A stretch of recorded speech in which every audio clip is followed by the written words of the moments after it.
c'est Laurent Esso qui a tué Bibi Ngota. J'ai écrit ce que je vous dis là. J'ai écrit, c'est dans le journal d'une semaine après la mort de Bibi Ngota, parce que Bibi Ngota m'avait déjà dit qu'il était menacé. C'est un monsieur dont il faut se méfier, et je dois dire que c'est parmi les gars les plus dangereux. Non, c'est pas un gars, c'est un monsieur. Dites monsieur Esso. Je voudrais dire aux Camerounais que monsieur Laurent Esso est de la race des Camerounais dont il faut se méfier. Un peu de mesure quand même. Je connais Laurent Esso plus que beaucoup d'entre vous. Ce monsieur m'a appelé au téléphone. Je ne sais pas qui lui a donné mon numéro.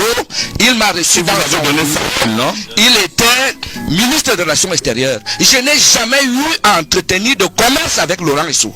Il m'a appelé au téléphone, ce que je n'ai pas accepté, et il m'a reçu 2 fois. Je crois qu'il voulait me recruter dans les sectes. Non.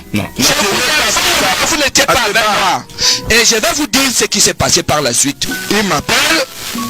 Il me dit, je m'appelle Laurent Esso. Je dis, Seigneur, ce monsieur, comment il peut m'appeler? Je n'ai jamais traité avec lui. Il est ministre des Relations extérieures. Il doit me recevoir à 16h.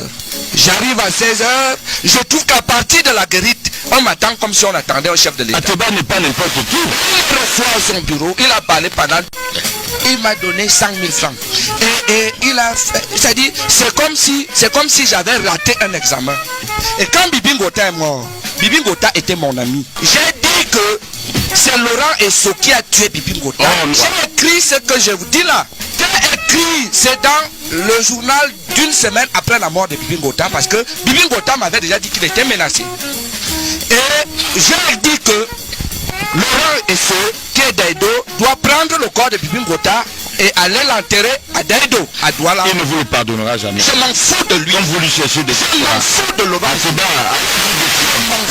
Je m'en fous de lui. Calmons nos affaires. Je ne pas chez lui. Alors, monsieur Laurent Esso, qui appartient à la race des Camerounais, qui font peur à tous les Camerounais, qui intimident les Camerounais, j'ai demandé, pour moi, Bibi Ngota est enterré à un cimetière de Daïdo. Il n'est pas enterré ailleurs qu'à Daïdo. Je l'ai écrit et je ne peux pas vous dire la colère de ce monsieur envers moi. Il a reçu mon ami et frère Messanga. Il lui a dit, il a dit ça en Douala, j'ai enlevé le nom d'Ateba Yene. Je devais recevoir une médaille. Il a barré. J'ai un document où j'ai une médaille. Vous attendez à quoi? Bien sûr. Quand je ne savais pas que la République c'est Laurent Esso. Non, vous provoquez les gars. Je ne savais pas que la République c'est Laurent Esso. Attention. On avance. Pour dire quoi? Pour dire que c'est un monsieur dont il faut se méfier. Et je dois dire que c'est parmi les gars les plus dangereux. Non, c'est pas un gars, c'est un monsieur. Dites monsieur Esso. Je refuse. C'est pas un gars. Je refuse. Ministre d'État. Dites Excellence, monsieur le ministre d'État. Il a été minerai. Je ne dis pas tout ça. Et pourquoi les Bibi Ngota vont à la DGRE? J'ai rencontré un capitaine à la DGRE qui m'a dit que le gars a mangé le caca là-bas. On ne vous a pas dit ce qui s'est passé à la DGRE avec ces 3 garçons. Et je voudrais demander également qu'est-ce qui se passe.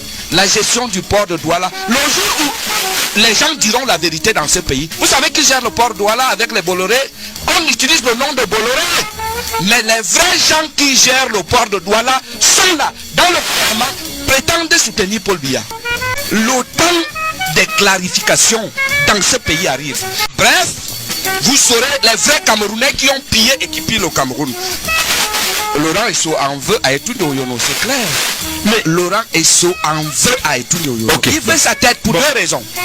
Première raison, les Douala pensent que... Non. Les Sawa pensent que le port de Douala c'est pour eux. Et premier séjour d'Etundo Yono à Douala, ce monsieur n'était pas attendu là-bas, n'était pas accueilli. Jusqu'à présent, Etundo Yono, c'est-à-dire les Sawa voulaient presque le tuer. Mais il y a justement un lobby Sawa qui veut la tête d'Oyono. Le monsieur qui est à la SNH, monsieur Adolphe Moudouki, franco-camerounais.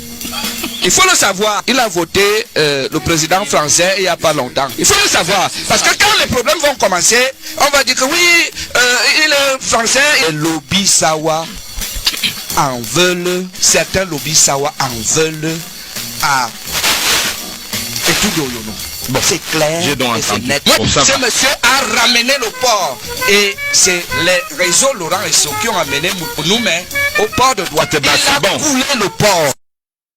Laurent Esso qui n'est pas n'importe qui puisqu'il s'agit du ministre de la justice du Cameroun. Oui, son nom est cité dans le témoignage qu'on a pu consulter. L'enjeu, si vous voulez, pour les enquêteurs aujourd'hui et pour nous en tant qu'organisation de la société civile, et c'est le travail que cherchent à faire aussi les journalistes camerounais, c'est de faire en sorte que ce crime commis contre un journaliste ne reste pas impuni et que toutes les responsabilités soient établies, quelles qu'elles soient. Le nom du garde des Sceaux apparaît dans ce témoignage-là. C'est pas un témoignage anodin, c'est le témoignage de celui qui s'implique dans un crime en tant que leader du commando qui a exécuté le journaliste. Donc ces informations-là doivent être évidemment vérifiées, corroborées par sans doute d'autres témoignages, mais il est évident que cette conversation, si elle a eu lieu, il faut que toutes les responsabilités puissent être établies et qu'on ne se retrouve pas comme dans le cas de monsieur Samuel Ouazizi, qui est un journaliste aussi, qui il y a 3 ans a été arrêté par les militaires et dont le corps n'a jamais été restitué à la famille et dont les autorités ont reconnu qu'il était mort en détention bien des mois